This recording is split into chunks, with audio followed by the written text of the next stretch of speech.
तो युद्ध के माहौल में केवल ईरान की तैयारी के तौर पर नहीं लिया जा सकता इसको, क्योंकि ऐसे संकेत लगातार आज मिले हैं जो ऑल आउट वॉर की आशंका को बढ़ा रहे हैं। पहला संकेत, इजराइल ईरान की लड़ाई के छठे दिन ईरानी विदेश मंत्रालय के प्रवक्ता ने कहा है कि अमेरिका ने युद्ध में उतरने की जरूरत की तो मिडल ईस्ट में ऑल आउट वॉर शुरू होगा। वहीं इसी के साथ एक के बाद एक संकेत, दूसरा संकेत जो है, ये पहला संकेत है, ईरानी विदेश मंत्रालय ने साफ कहा है कि भीषण जंग होगी। दूसरा संकेत, न्यूयॉर्क टाइम्स के मुताबिक ईरान अमेरिकी सैन्य बेस पर संभावित जवाबी हमलों के लिए मिसाइलें तैयार कर रहा है। वहीं ये दूसरा संकेत। इसके बाद तीसरा संकेत यह है कि अमेरिका कमांडर ने ईरान की तरफ से ये बड़े युद्ध की आशंका को देखते हुए पूरे क्षेत्र में अपने बेसिस पर सैनिकों को हाई अलर्ट पर कर दिया है। अमेरिका का सैन्य ठिकानों पर हाई अलर्ट किया गया है। चौथा संकेत यह है कि संयुक्त राष्ट्र में ईरान के राजदूत ने कहा है कि अगर ईरान को यह लग गया कि उसके क्षेत्र पर हमलों में वॉशिंगटन सीधे तौर पर शामिल है तो ईरान अमेरिका को जवाब देना शुरू कर देगा। यानी अमेरिका खुलकर अभी जंग में ईरान के खिलाफ इजराइल के साथ उतरा नहीं है। तभी मिडिल ईस्ट में ऑल आउट युद्ध यानी कि महाभीषण लड़ाई का काउंटडाउन शुरू हो चुका है।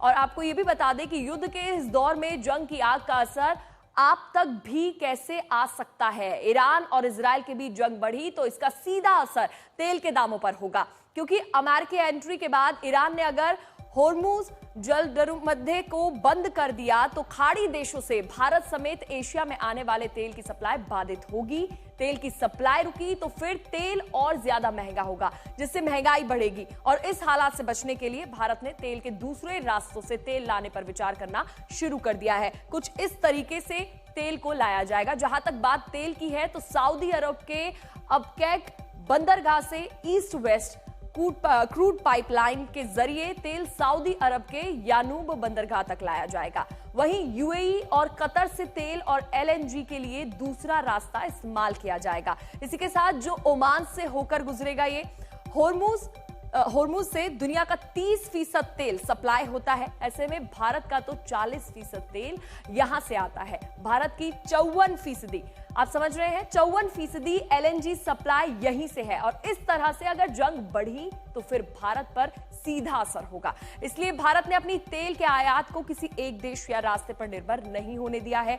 खाड़ी देशों के जरिए 40% तो रूस से 35% तेल आता है। अमेरिका और अफ्रीका से बाकी 25% तेल लिया जाता है। एक्सपर्ट का इस बीच ये कहना है कि अगर जंग की वजह से खाड़ी देशों से तेल मंगवाने में कुछ गड़बड़ हुई तो फिर भारत अफ्रीकी देशों से भी तेल ज्यादा खरीद सकता है। वहीं प्रधानमंत्री नरेंद्र मोदी 3 देशों के दौरे के बाद आज वापस लौट रहे हैं। अब आगे बढ़ते हैं, इस खबर के रुख करते हैं। साइप्रस, कनाडा और क्रोएशिया दौरे में पीएम मोदी का शानदार तरीके से स्वागत हुआ। क्रोएशिया के पीएम और राष्ट्रपति ने गर्मजोशी से पीएम मोदी का स्वागत किया। दोनों देशों के बीच semiconductor, cyber security, pharma, agriculture जैसे कई अहम मसलों पर चर्चा हुई। क्रोएशिया से उन्होंने युद्ध को लेकर दुनिया को संदेश भी दिया। पीएम ने कहा कि युद्ध से किसी समस्या का समाधान नहीं निकलेगा। इसी के साथ पीएम ने आतंकवाद को लेकर एक बार फिर से अपना रुख साफ किया और इसे मानवता का दुश्मन बताया है।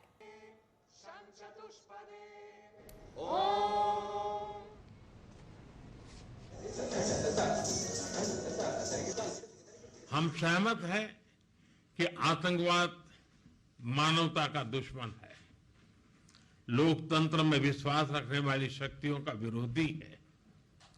22 अप्रैल को भारत में हुए आतंकी हमले पर संवेदनाओं के लिए हम प्रधानमंत्री जी और क्रोएशिया सरकार के हार्दिक आभारी हैं।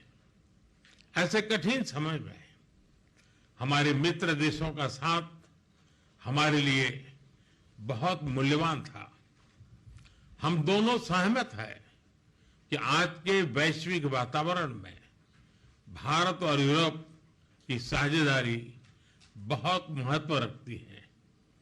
ईयू के साथ हमारी स्ट्रेटेजिक पार्टनरशिप को मजबूत करने में क्रोएशिया का समर्थन और सहयोग बहुत ही महत्वपूर्ण है। हम दोनों इस बात का समर्थन करते हैं कि यूरोप हो या एशिया, समस्याओं का समाधान रणभूमि से नहीं निकलता। डायलॉग और डिप्लोमेसी से ही वही एकमात्र रास्ता है। किसी भी देश की क्षेत्रीय अखंडता और संप्रभुता का सम्मान आवश्यक है।